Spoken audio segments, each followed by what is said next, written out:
Hi everyone, this is Miss Jones here. Figured we could try some sort of kind of like an online book unit. I figured we could do one of my favorite books. It's called Fablehaven. It is by a man named Brandon Mull. This book came out in 2006, so it's around the time when I was about your guys' age, and this is one of my favorite book series. This is the first one in the series, because I personally think that you should always start with the first one in the series. So, figured we could do that. I did get it signed. He came to my school when I was about your guys' age. It was pretty cool. So Fablehaven, since this is an old book, I've lost the book jacket, so I don't have a synopsis on the back like you usually would see, but it's mainly about two kids. Their names are Seth and Kendra.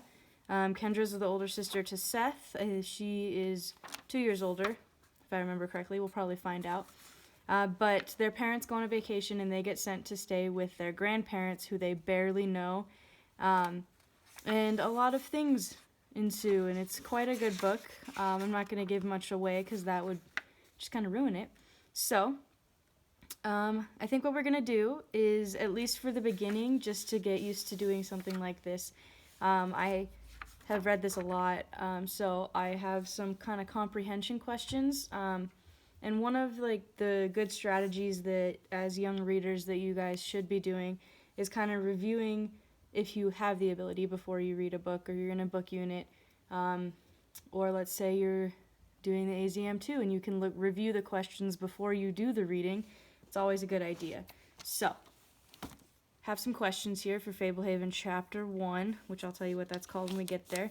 But best thing we're going to do, we're going to review the questions really quick. There's quite a bit.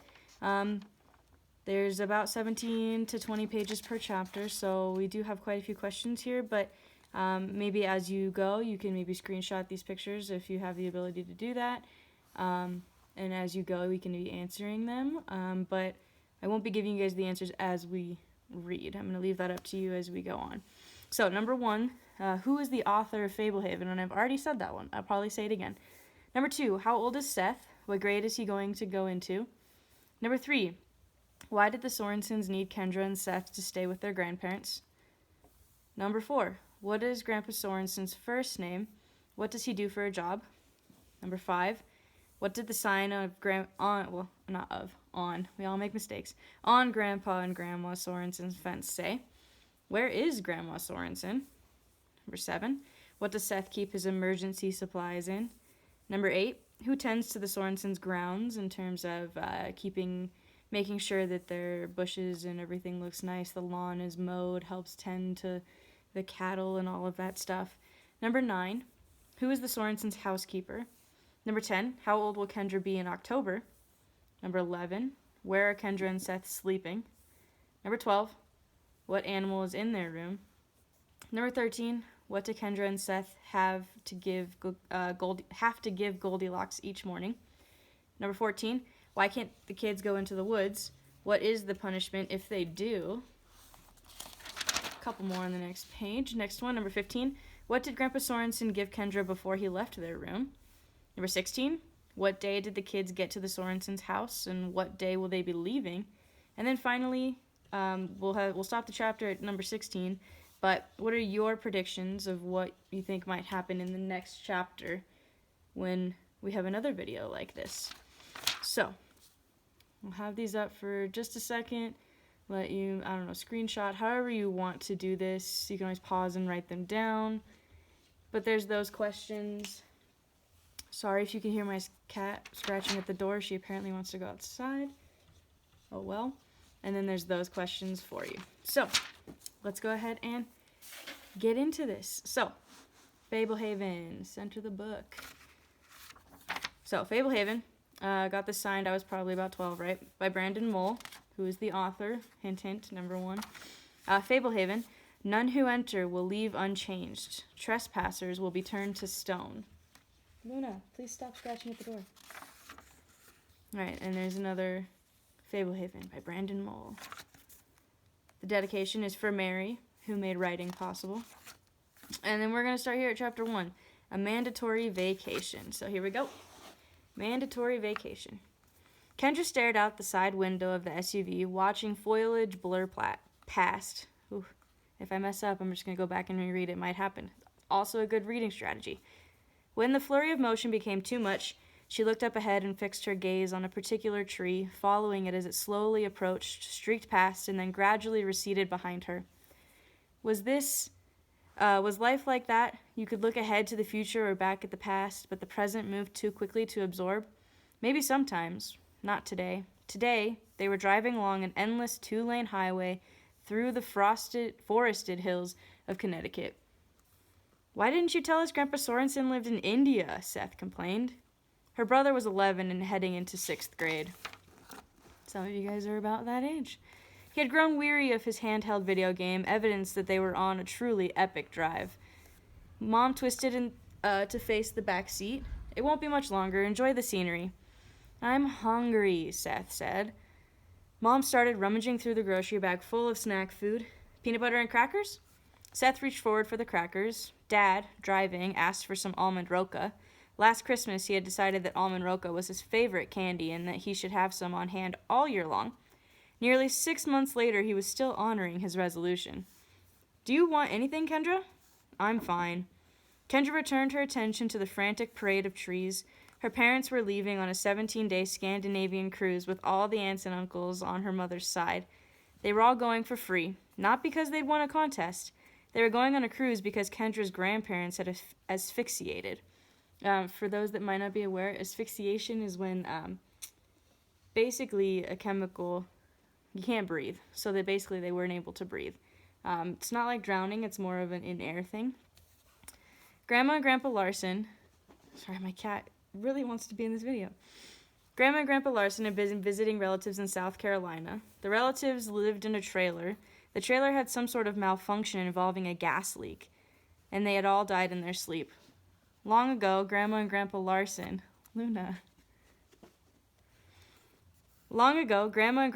had specified that when they all died, all of their children and their spouses were to use an allocated sum of money to go on a Scandinavian cruise. The grandchildren were not invited. Won't you get bored stuck on a boat for 17 days? Kendra asked. Dad glanced at her in the rear view mirror. The food is supposed to be incredible. Snails, fish eggs, the works. We're not all that thrilled about the trip, Mom said sadly. I don't think your grandparents envisioned an accidental death when they made this request, but we'll make the best of it.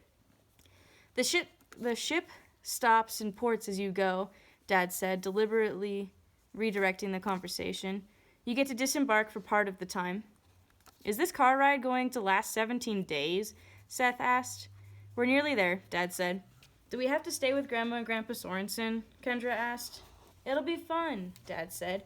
You should feel honored. They almost never invite anyone to stay with them. Exactly. We barely know them. Well, they're hermits. Well, they were my parents, Dad said. Somehow, I survived. The road stopped winding through forested hills as it passed through a town. They idled at a stoplight, and Kendra stared at an overweight woman gassing up her minivan. The front windshield of the minivan was dirty, but the woman seemed to have no intention of washing it. Kendra glanced up front. The windshield of the SUV was filthy, smeared with dead bugs. Even though Dad had squeegeed it when they had stopped last to refuel. They had driven all the way from Rochester today. Sorry, again, my cat seems to really want to be in this video. Kendra knew that Grandma and Grandpa Sorensen had not invited them to stay. She had overheard when Mom had approached Grandpa Sorensen about letting the kids stay with him. It was at the funeral, which is the other set of grandparents' funeral. If you haven't caught on, the Larson, Grandma and Grandpa Larson, were their mom's grandparents. Grandma and Grandpa Sorensen are their dad's parents. So, the memory of the funeral made Kendra shiver. There was a wake beforehand where Grandma and Grandpa Larson were showcased in matching caskets. Kendra had not liked seeing Grandpa Larson wearing makeup. What lunatic had decided that when people die, you should hire a taxidermist to fix them up for one final look? She would much rather remember them alive than on grotesque display in their Sunday best. The Larsons were their grandparents who had been part of her life. They had shared many holidays and long visits. Kendra could hardly remember spending time with Grandma and Grandpa Sorensen. They had inherited some estate in Connecticut around the time her parents were married. The Sorensens had never invited them to visit and rarely made the trek out to Rochester. When they came, it was generally one or the other. They had only come together twice. The Sorensens were nice, but their visits were too infrequent and brief for real bonding to occur. Kendra knew that Grandma had taught history at some college and Grandpa had traveled a lot, running a small importing business. But that was about it. Everyone was surprised when Grandpa Sorensen showed up at the funeral. It had been more than 18 months since either of the Sorensens had visited. He had apologized that his wife could not attend because she was feeling ill. Luna, please stop. There always seemed to be an excuse. Sometimes Kendra wondered if they were secretly divorced. Cat. Toward the end of the wake, Kendra overheard Mom cajoling Grandpa Sorensen to watch the kids. Cajoling means convincing. They were in a hallway around a corner with the viewing area. Kendra had heard them talking before she reached the viewing area. Oh, wait. Hang on. Let's read that. They were in a hallway around a corner from the viewing area. Kendra heard them talking before she reached the corner and paused to eavesdrop. Why can't they stay with Marcy? Well, normally they would, but Marcy is coming on the cruise. Kendra peeked around the corner. Grandpa Sorensen was wearing a brown jacket with patches on the elbows and a bow tie. Where are Marcy's kids going? Let's read that again. Where are Marcy's kids going? To her in-laws. What about a babysitter? 2.5 weeks is a long time for a sitter. I remember that you mentioned having them over sometime? Yes, I recall, but does it have to be late June? Why not July? The cruise is on a time frame. What's the difference? Things get extra busy around then. I don't know, Kate. I'm out of practice with children. Stan, I don't know. I don't want to go on this cruise. It was important to my parents, so we're going. I don't mean to twist your arm. Mom sounded like she was on the verge of tears. Grandpa Sorensen sighed. I suppose we could find a place to lock them up. Kendra moved away from the hall at that point. She had quietly worried about staying with Grandpa Sorensen ever since. Having left the town behind, the SUV climbed a steep grade where the road curved around a lake and got lost among low, forested hills. Every so often they passed a mailbox. Sometimes a house was visible through the trees. Sometimes there was only a long driveway. They turned onto a narrower road and kept driving. Kendra leaned forward and checked the gas gauge. Dad, we're under a quarter of a tank, she said. We're almost there. We'll fill up after we drop you kids off. Can't we come on the cruise? Seth asked. We could hide in the lifeboats and you could just sneak us food. You kids will have much more fun with Grandma and Grandpa Sorensen, Mom said. Just you wait. Give it a chance. Here we are, Dad said. They pulled off the road onto a gravel driveway. Kendra could see no sign of a house, only the driveway angling out of sight and up into the trees. Tires crunching over the gravel, they passed several signs advertising that they were on private property. Other signs warded off trespassers. They came to a low metal gate that hung open but could be shut to prevent access. This is the longest driveway in the world, Seth complained. The farther they advanced, the less conventional the signs became. Private property and no trespassing gave way to beware of 12 gauge and trespassers will be persecuted. These signs are funny, Seth said. More like creepy, Kendra muttered. Rounding another bend, the driveway reached a tall wrought iron fence.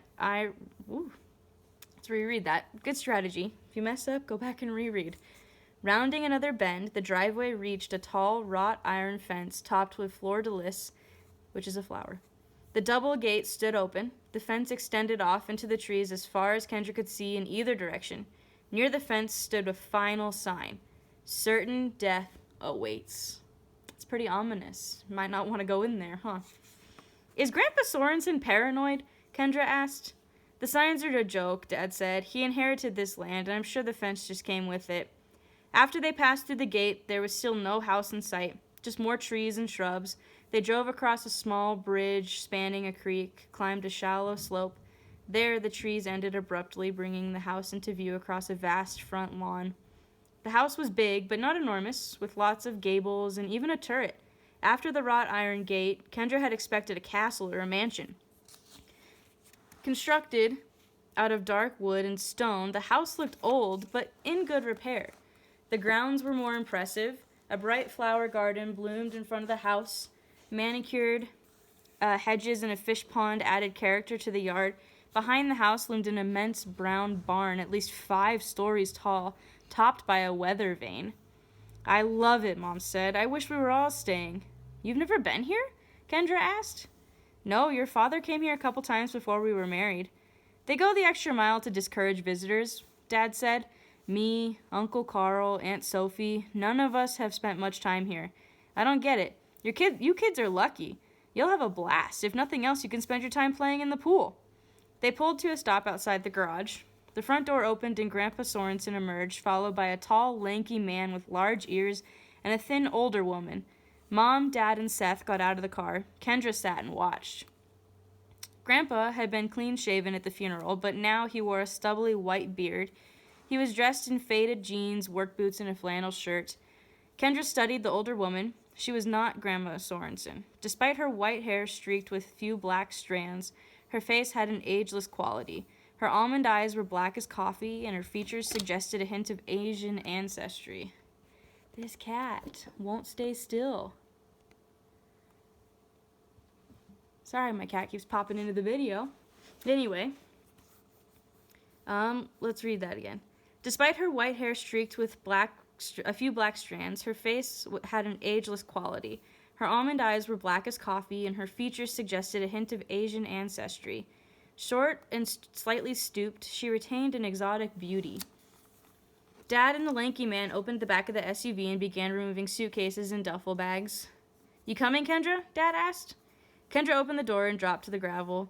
Just place the things inside, Grandpa was telling Dad. Dale will take them up to the bedroom. Where's Mom? Dad asked. She's visiting your Aunt Edna. In Missouri?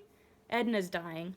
Kendra had barely ever heard of an Aunt Edna, so the news didn't mean much. She looked up at the house. She noticed that the windows had that bubbly glass. Birds' nests clung under the eaves. They all migrated to the front door. Dad and Dale carried the larger bags. Seth held a smaller duffel bag and a cereal box. The cereal box was his emergency kit. It was full of odds and ends that he thought would come in handy for an adventure. Rubber bands, a compass, granola bars, coins, a squirt gun, a magnifying glass, plastic handcuffs, string, a whistle. This is Lena, our housekeeper, Grandpa said. The older woman nodded and gave a little wave. Dale helps me tend the grounds. Well, aren't you pretty, Lena said to Kendra. You must be around 14? Lena had a faint accent that Kendra could not place. I'll be 14 in October, she said. An iron knocker hung on the front door, a squinting goblin with a ring in its mouth. The thick door had bulky hinges. Kendra entered the house. Glossy wood floored the entry hall. A wilting arrangement of flowers rested on a low table in a white ceramic vase. A tall brass coat rack stood off to one side beside a black bench with a high carved back. On the wall hung a painting of a fox hunt. Kendra could see into another room where a huge embroidered throw rug covered most of the wooden floor. Like the house itself, the furnishings were antiquated, but in good repair. The couches and chairs were mostly The couches and chairs were mostly of the sort that you would expect to see while visiting a historical site. Dale was heading up the stairs with some of the bags. Lena excused herself and went to another room. Your home is beautiful, Mom gushed. I wish I had time for a tour. Maybe when you get back, Grandpa said. Thank you for letting the kids stay with you, Dad said. Our pleasure. Don't let me keep you. We are on a pretty tight schedule, Dad apologized. You kids be good and do whatever Grandpa Sorensen tells you, Mom said. She hugged Kendra and Seth. Kendra felt tears seeping into her eyes. She fought them back and said, Have a fun cruise. We'll be back before you know it, Dad said, putting an arm around Kendra and tousling Seth's hair. Waving, Mom and Dad walked out the door. Kendra went to the doorway and watched them climb into the SUV. Dad honked as they drove off, and Kendra fought back tears again as the SUV vanished into the trees. Mom and Dad were probably laughing, relieved to be off by themselves for the longest vacation of their married lives. She could practically hear their crystal goblets clinking, and here she stood, abandoned. Kendra closed the door. Seth, oblivious as ever, was examining the intricate pieces of decorative chess set. Grandpa stood in the entry hall, watching Seth and looking politely uncomfortable. Leave the chess pieces alone, Kendra said. They look expensive. Oh, he's all right, Grandpa said.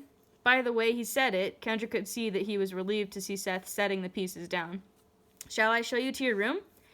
They followed Grandpa up the stairs and down a carpeted hall to the foot of a narrow wooden staircase leading up to a white door. Grandpa continued up the creaking steps. We don't often have guests, especially children, Grandpa said over his shoulder. I think you'll be the most comfortable in the attic. He opened the door and they entered after him. Braced for cobwebs and torture devices, Kendra was relieved to find that the attic was a cheerful playroom. Spacious, clean, and bright, the long room had a pair of beds, shelves crowded with children's books, freestanding wardrobes and tidy dressers, a unicorn rocking horse, multiple toy chests, and a hen in a cage. Seth went straight for the chicken. Cool! He poked a finger through the slender bars, trying to touch the orange gold feathers. Careful, Seth, Kendra warned. He'll be fine, Grandpa said. Goldilocks is more a house pet than a barnyard hen. Your grandmother usually takes care of her. I figured you kids wouldn't mind filling in while she's gone. You'll need to feed her, clean her cage, and collect her eggs. She lays eggs? Seth looked astonished and delighted. Yeah, an egg or two a day if you keep her well fed, Grandpa said. He pointed to a plastic bucket full of kernels near the cage. A scoop in the morning and another in the evening should take care of her. You want to change the lining of her cage every couple of days and make sure she has plenty of water. And every morning, we give her a tiny bowl of milk. Grandpa winked. That's the secret behind her egg production. Can we ever take her out? The hen had moved close enough for Seth to stroke her feathers with one finger. Just put her back afterwards. Grandpa bent down to put a finger in the cage, and Goldilocks instantly pecked at it. Grandpa withdrew his hand. Never liked me very much. Some of these toys look expensive, Kendra said, standing beside an ornate Victorian dollhouse. Toys are meant to be played with, Grandpa said. Do your best to keep them in decent shape, and that will be good enough.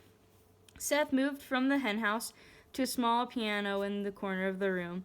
He banged on the keys, and the notes that clanged sounded different from what Kendra would have expected. It was a little harpsichord. Consider this room your space, Grandpa said.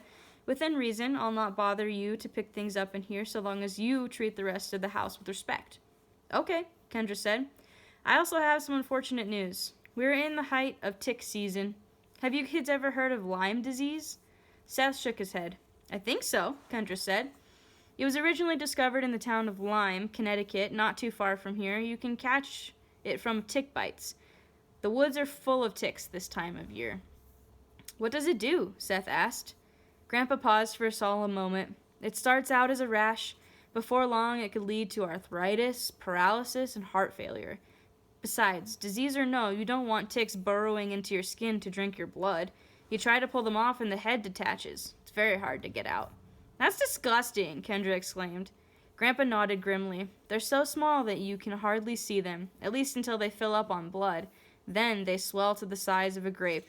Anyhow, the point is, you kids are not allowed to enter the woods under any circumstances. Stay on the lawn. Break that rule, and your outdoor privileges will be revoked. Do we understand one another? Kendra and Seth nodded. You also need to keep out of the barn. Too many ladders and rusty old pieces of farm equipment. Same rules apply to the barn as apply to the woods. You set foot in there, and you will spend the rest of your stay in this room. Okay, Seth said, crossing the room to where the little easel stood on the paint-spattered tarp. A blank canvas rested on the easel. Additional blank canvases leaned against the wall nearby, besides the shelves stocked with jars of paints. Can I paint? I'm telling you twice. You have the run of this room, Grandpa said. Just try not to destroy it. I have many chores to attend to, so you may not see me around much. There will be plenty of toys and hobbies here to keep you busy. What about TV? Seth asked. No TV or radio, Grandpa replied. Rules of the house. If you need anything, Lena will never be far. He indicated to a purple cord hanging against the wall near one of the beds. Tug the cord if you need her. In fact, Lena will be up with your supper in a few minutes. Won't we eat together? Kendra asked. On some days, but right now I need to visit the East Hayfield. May not be back until late. How much land do you own? Seth asked. Grandpa smiled. More than my share. Let's leave it at that. I'll see you kids in the morning. He turned to leave and then paused, reaching into his coat pocket. Turning back, he handed Kendra a tiny key ring holding 3 miniature keys of varying sizes. Each of these keys fits something in this room. See if you can figure out what each one unlocks. Grandpa Sorensen walked out of the room, closing the door behind him. Kendra listened as he descended the stairs. She stood at the door waiting and then gently tried the handle. It turned slowly. She eased the door open, peered down the empty stairway, and then closed it. At least he hadn't locked them in the room. Seth had opened a toy chest and was examining the contents. The toys were old-fashioned but in excellent condition. Soldiers, dolls, puzzles, stuffed animals, wooden blocks. Kendra wandered over to the telescope by a window. She peered into the eyepiece, positioned the telescope to look through the window pane, and began twisting the focus knobs. She could improve the focus but couldn't get it quite right. She stopped fiddling with the knobs and examined the window. The panes were made of bubbly glass like those in the front of the house. The images were being distorted before they even reached the telescope. Unfastening a latch, Kendra pushed the window open. She had a good view of the forest east of the house, illuminated by the golden hues of the setting sun. Moving the telescope closer to the window, she spent some time mastering the knobs, bringing the leaves of the trees below into a crisp focus. "Let me see," Seth said. He was standing beside her. "Pick up those toys first." A mess of toys lay piled near the open chest. "Grandpa said we could do what we want in here. Without making it a disaster, you're already wrecking this place." "I'm playing. This is a playroom. Remember how Mom and Dad said we need to pick up after ourselves?" "Yeah, well, remember how Mom and Dad aren't here?" "I'll tell on you." "How? Stick a note in a bottle you won't even remember by the time they get back." Kendra noticed a calendar on the wall. "I'll write it on the calendar." "Good, and I'll look through the telescope while you do that." "This is the one thing in the room that I was doing. Why don't you find something else?" "I didn't notice the telescope." "Why don't you share? Don't Mom and Dad also tell us to share?" "Fine," Kendra said. "It's all yours, but I'm closing the window. Bugs are coming in." "Whatever." She shut the window. Seth looked into the eyepiece and started twisting the focus knobs. Kendra took a closer look at the calendar. It was from 1953. Each month was accompanied by an illustration of a fairyland palace. She turned the calendar to June. Today was June 11th. The days of the week did not match up, but she could still count down to when her parents would return. They would be back on June 28th. "This stupid thing won't even focus," Seth complained. Kendra smiled. Alright, so that's the end of the first chapter. Assuming we do a next video, we'll see how this goes over. We'll do the next one about collecting clues. So yeah. Let's go ahead and just look at the questions one more time. Go over them. I'm not going to give you any answers again, but I'll read them again with you. So number 1, who's the author of Fablehaven?